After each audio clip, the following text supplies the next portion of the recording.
जय गुरुदेव। ओम बालार्कमंडला भाषाम चतुर्वाहम त्रिलोचनाम पाशांकुशवरा भीतिर्धारयन्तीं शिवां भजे। या देवी सर्वभूतेषु विद्यारूपेण संस्थिता नमस्तस्यै नमस्तस्यै नमस्तस्यै नमो नमः। प्रिय दोस्तों नमस्कार। सिद्ध साधनाएं चैनल पर मैं आप सबका हार्दिक स्वागत करता हूं, अभिनंदन करता हूं। आशा करता हूं आप राजी खुशी से होंगे, प्रेम से होंगे, कुशल मंगल होंगे। आइए आज इस वीडियो में मैं एक बहुत ही खास प्रयोग आपको बताने जा रहा हूं।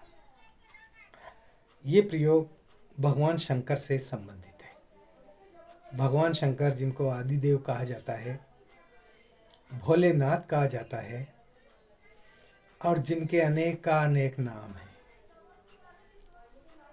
ऐसे परोपकारी और भक्त के ऊपर जल्दी ही प्रसन्न होने वाले महादेव, ये देवों के देव कहलाते हैं। तमाम सारी साधनाएं इन्हीं के बल पर चलती है। तमाम सारे यंत्र मंत्र तंत्र के अधिष्ठाता देव कहलाते हैं।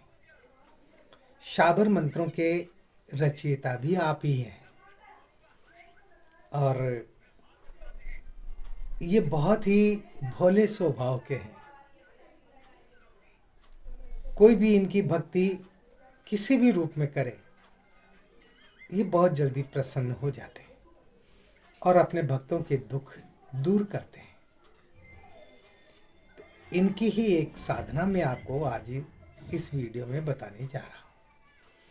तो वीडियो को ध्यान से देखिएगा, स्किप मत कीजिएगा और चैनल पर नए हो तो सब्सक्राइब करें, लाइक करें और अपने दोस्तों में ज़्यादा से ज़्यादा शेयर करें। और आप चाहते हैं कि हमारे वीडियो का नोटिफिकेशन आपको मिल जाए, तुरंत प्राप्त हो जाए, तो बेल आइकन को प्रेस करके ऑल पर क्लिक कर दीजिएगा। दोस्तों, मनुष्य की जिंदगी बहुत टेढ़े मेढ़े रास्तों से गुजरती है। कदम कदम पर कोई ना कोई दुख, कोई ना कोई संकट, कोई ना कोई परेशानी, आपदाएं विपदाएं, ये सब चलते रहते हैं और व्यक्ति इनसे परेशान रहता है। कमाता भी बहुत है, रोजगार भी करता है, धंधा करता है, नौकरी करता है, पैसे की आमदनी भी होती है, लेकिन वो पैसा वो रुकता नहीं है, चला जाता है। कहाँ चला जाता है? बीमारियों में चला जाता है। घर में किसी सदस्य को कोई ऐसी बीमारी पकड़ लेती है कि जो है डॉक्टरों के जाते जाते जाते जाते आदमी थक जाता है और दवाइयों में, इलाज में उसका सारा पैसा बर्बाद हो जाता है। एक तो ये बात है। दूसरी बात यह है कि अकाल मृत्यु के योग भी जीवन में बनते हैं। अकाल मृत्यु जन्म कुंडली के योग होते हैं और जब अकाल मृत्यु का योग बनता है तो कोई ना कोई दुर्घटना हो जाती है या कोई गंभीर बीमारी से मर जाते हैं और आदमी समय से पहले ही इस दुनिया से चला जाता है। कहने का मतलब यह है कि अकाल मृत्यु से मरने पर आदमी तो मर गया, इंसान तो मर गया, लेकिन वो अपने पीछे बहुत बड़ी दुखों से भरी जिंदगी छोड़ जाता है उन लोगों के लिए जो उसके आश्रित रहते हैं। जवानी में पति मर जाता है, पत्नी का जीवन कितना दूभर हो जाता है, उसको अपनी ज़िंदगी काटना, और अगर एक या दो संतान हो तो उनका पालन पोषण करने के लिए उसको क्या क्या नहीं करना पड़ता। मजदूरी करनी पड़ती है और भी जो है जी हुजूरियाँ करनी पड़ती है। मेहनत मजदूरी करके वो अपने बच्चों को कितनी मुश्किल से पालती है, ये हम आसपास देख सकते हैं। इसके अलावा अगर घर में कोई बहुत गंभीर बीमार है, बेटा बीमार हो गया, बेटी बीमार हो गई, या पत्नी को कोई ऐसी बीमारी लग गई जिससे चारपाई से नहीं उठा जा रहा, या स्वयं व्यक्ति को ही कोई ऐसी बीमारी ने घेर लिया कि न तो वो रोजगार करने जा पाता है, न कमाने जा पाता है, घर का खर्चा चलाना भी बड़ा मुश्किल हो जाता है। ये सारी जो दुविधाएं हैं, ये परेशानियां हैं, ये जन्म कुंडली के योगों के द्वारा होती है। कुछ ग्रह नक्षत्र ऐसे होते हैं, वो नक्षत्र जब विपरीत चलते हैं, वो जब अपने रास्ते पर सही न चल करके और वो कुमार्गी हो जाते हैं, तो ऐसी स्थिति में कोई भी ग्रह हो वो अपना फल अच्छा और बुरा दोनों ही देता है। ऐसा नहीं है कि सभी ग्रह अच्छे हैं या सभी ग्रह बुरे हैं। सभी ग्रह अपने अपने समय पर अपनी गति के अनुसार वो अपना फल प्रदान कर देते हैं। अगर नीच का कोई ग्रह है, मान लो सूर्य नीच का है, बृहस्पति नीच का है, शुक्र नीच का है, शनि नीच का है, चंद्रमा नीच का है, राहु है, केतु है, मंगल है, अगर ये आपकी कुंडली में नीच के हैं तो आपको परेशानियों का निश्चित रूप से सामना करना पड़ेगा। जब कोई ग्रह उच्च स्थिति पर चलता है, उच्च का हो जाता है, तो वो उस हिसाब से अपना फल प्रदान करता है। ऐसा होता है। तो जब अगर ग्रह विपरीत चल रहे हों तो उसी दौर में अकाल मृत्यु का भी योग बनता है। उसको कैसे रोका जाए? क्या अकाल मृत्यु रुक सकती है? क्या अकाल मृत्यु को रोका जाना संभव है? ये एक सवाल आम इंसान के मस्तिष्क में उठना स्वाभाविक है। और मैं ये कहता हूं कि मृत्यु को तो नहीं रोका जा सकता, लेकिन अकाल मृत्यु को रोका जा सकता है। मृत्यु तो वो तो यूनिवर्सल ट्रूथ है भाई, वो तो सार्वभौमिक सत्य है, वो तो आनी आनी है एक दिन। लेकिन समय से पहले अगर कोई मौत होती है तो उसको अकाल मृत्यु कहते हैं। आप बाइक से कहीं जा रहे हैं, कार से कहीं जा रहे हैं, रास्ते में एक्सीडेंट हो गया, आपकी जो है ऑन स्पॉट ही डेथ हो गई, आप मृत्यु हो गई। आपकी उम्र हो सकती है 30 साल हो, 35 साल हो, 40 साल हो, इसको अकाल मृत्यु कहते हैं। इनको रोका जा सकता है। ऐसे मंत्र हैं जिनके द्वारा अकाल मृत्यु को रोका जा सकता है। ऐसे मंत्र हैं जिनके द्वारा कोई भी गंभीर बीमारी हो, असाध्य बीमारी हो, उस बीमारी को ठीक किया जा सकता है। हाँ, ये सब संभव है, लेकिन ये आपकी श्रद्धा के ऊपर निर्भर है, मंत्रों के जाप के ऊपर संभव है। आप किस तरह से मंत्र जप करते हैं, किस तरह से आप साधना करते हैं, ये उसके ऊपर निर्भर करता है ना। तो मैं आपको आज एक ऐसा जबरदस्त मंत्र देने जा रहा हूं। छोटा मंत्र है लेकिन बहुत जबरदस्त है और उसका प्रभाव बहुत तीव्र होता है। उस मंत्र के बारे में मैं आज आपको बताने जा रहा हूं, तो ध्यान से सुनिएगा। अगर आपके जीवन में किसी भी प्रकार की कोई परेशानी है, कोई भी दुख है, कोई भी संकट है, या किसी प्रकार का भी कोई असाध्य रोग है, या अकाल मृत्यु का भय बना रहता है हमेशा, तो आपको भगवान शंकर का जो त्रैक्षर मंत्र है उसका जप करना चाहिए। त्रैक्षर मंत्र 3 अक्षर का मंत्र है मात्र। आगे बात समझ में? अगर इस साधना को आप करते हैं तो निश्चित रूप से आप अकाल मृत्यु से भी बचेंगे। आप असाध्य रोग से पीड़ित हैं तो आप असाध्य रोगों को भी ठीक कर पाएंगे। और अगर आपके किसी भी प्रकार का दुख है, संकट है, परेशानी है, आर्थिक परेशानी और दूसरी कोई भी परेशानी, आप उससे भी निजात पा सकेंगे, आप उसमें भी राहत पा सकेंगे, है ना। ये सब संभव है इस साधना से। तो इसमें आपको करना क्या है, किसी भी चतुर्दशी को, कृष्ण पक्ष की जो चतुर्दशी आती है ना, प्रदोष को कर सकते हैं, प्रदोष को कर सकते हैं, चतुर्दशी को कर सकते हैं, या फिर किसी भी सोमवार से आप इस साधना को कर सकते हैं। इसमें कोई लंबा चौड़ा विधान नहीं है। इसको आप दिन में भी कर सकते हैं, इसको रात्रि में भी कर सकते हैं। ऐसा कोई प्रतिबंध नहीं है कि ये साधना रात में ही होगी। आगे बात समझ में? आप प्रातःकाल के समय कर लीजिए। तो प्रातःकाल आप स्नान करके और अपने पूजा कक्ष में बैठ जाएं। इसमें अलग से कोई कमरे की व्यवस्था करने की भी आपको ज़रूरत नहीं है भाई, अलग से साधना कक्ष चाहिए।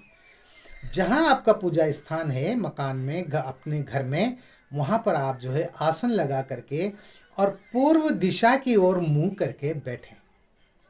पूर्व दिशा होना चाहिए, है ना।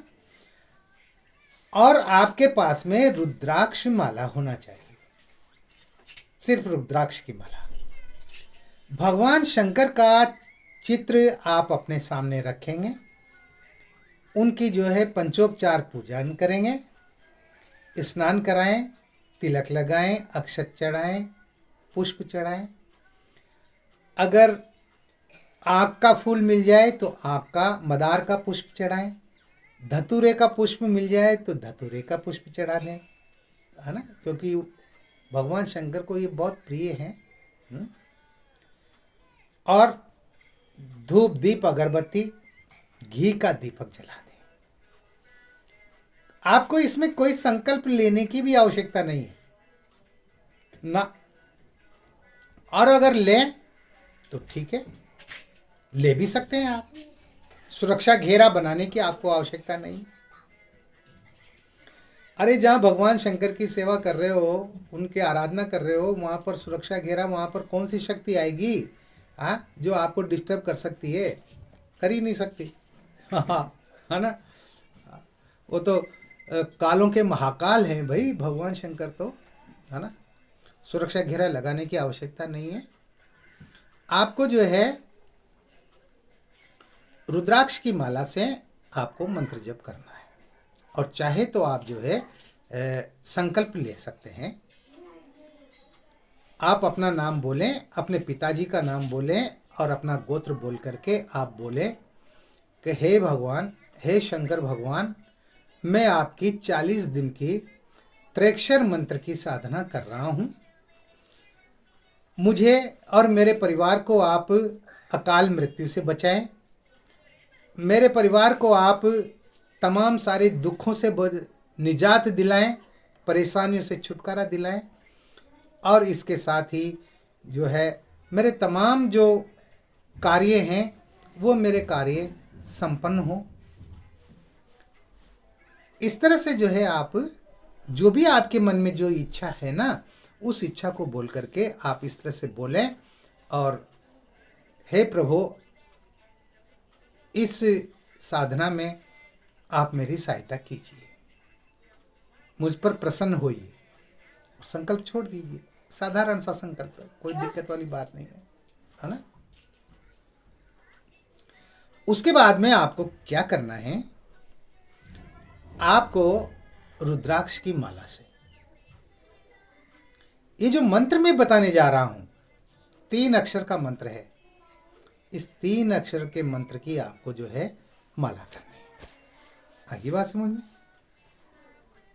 ये मंत्र आपको 1 मिनट भी नहीं लगेगा याद होने में। 1 बार 2 बार पढ़ेंगे जिसमें आपको याद हो जाएगा, है ना। तो मंत्र इस प्रकार है,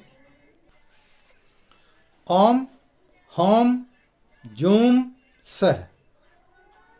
ओम होम जूम सह। ठीक है, ओम होम जूम सह। एक मन का सरकाएं, ओम होम जूम सह। फिर एक मन का सरकाएं माला का। इस तरह से आपको माला कितनी करनी है, कितनी माला करनी है? आप जो है 5 माला कर सकते हैं, 7 माला कर सकते हैं, 9 माला कर सकते हैं। ये आपके ऊपर निर्भर है। अगर ज़्यादा से ज़्यादा जप किया जाए तो ज़्यादा बढ़िया है। अरे भाई, आटे में जितना गुड़ डालोगे उतना ही तो मीठा होगा, गुलगुले उतने ही तो स्वादिष्ट बनेंगे ना। तो मंत्र जप में तो कंजूसी करना ही नहीं चाहिए। जितने ज़्यादा मंत्र जपो उतने करने चाहिए। आप 9 माला कीजिए या आपकी क्षमता 5 माला की है तो 5 माला कीजिए, या आप 7 माला करना चाहें तो 7 माला कर लीजिए। इसमें एक माला मंत्र जप करने में 1 मिनट भी नहीं लगेगा। तो कम से कम 10 मिनट तो मंत्र जप कीजिए बैठ करके। 10 मिनट तो बैठ ही सकते हैं, है ना। आपकी इच्छा के ऊपर है, मैंने बता दिया, आपकी श्रद्धा के ऊपर है। 40 दिन तक लगातार आपको रोजाना प्रथम दिन जितनी माला करते हो उतनी ही माला आपको रोजाना करनी है। 40 दिन में ये साधना संपूर्ण हो जाती है, ठीक है ना। ब्रह्मचर्य का पालन करना है, सात्विक भोजन करना है और पूरे नियमों से आपको रहना है। साधनाओं के जो भी नियम हैं वो नियम आपको अपनाने हैं। और इस तरह से जो है आप अगर इस साधना को करते हैं तो आप तमाम सारी व्याधियों से बचेंगे, रोगों से छुटकारा पाएंगे, अकाल मृत्यु का भय आपके जीवन में कभी नहीं रहेगा, आपके परिवार में किसी सदस्य की अकाल मृत्यु नहीं होगी। विश्वास कीजिए भाई, अरे भगवान शंकर का आदि देव का ये बहुत बड़ा मंत्र है, हाँ, है ना। ये कोई छोटा मोटा मंत्र नहीं है ना। लेकिन करने से होगा, आप कीजिए, तमाम सारे दुखों से छुटकारा पाइए और अपने जीवन को सुखी बनाइए, निरोग बनाइए। इस वीडियो में इतना ही। मिलते हैं एक और वीडियो में नई जानकारी के साथ, नए प्रयोगों के साथ। तब तक बने रहिए सिद्ध साधनाएं चैनल पर, जो आपका अपना है। और किसी प्रकार का कोई सवाल है, कोई बात पूछना है, आपके दिल दिमाग में कोई शंका है, तो व्हाट्सएप नंबर जो स्क्रीन पर चल रहे हैं इन पर आप मुझसे बात कर सकते हैं, आप मैसेज कर सकते हैं, आप फ़ोन कॉल कर सकते हैं। आपके हर सवाल का जवाब देने की पूरी कोशिश की जाएगी। आपकी समस्याओं का समाधान करने की पूरी कोशिश की जाएगी। इस वीडियो में इतना ही। आप खुश रहें, प्रसन्न रहें, हंसते रहें, मुस्कुराते रहें। जय गुरुदेव।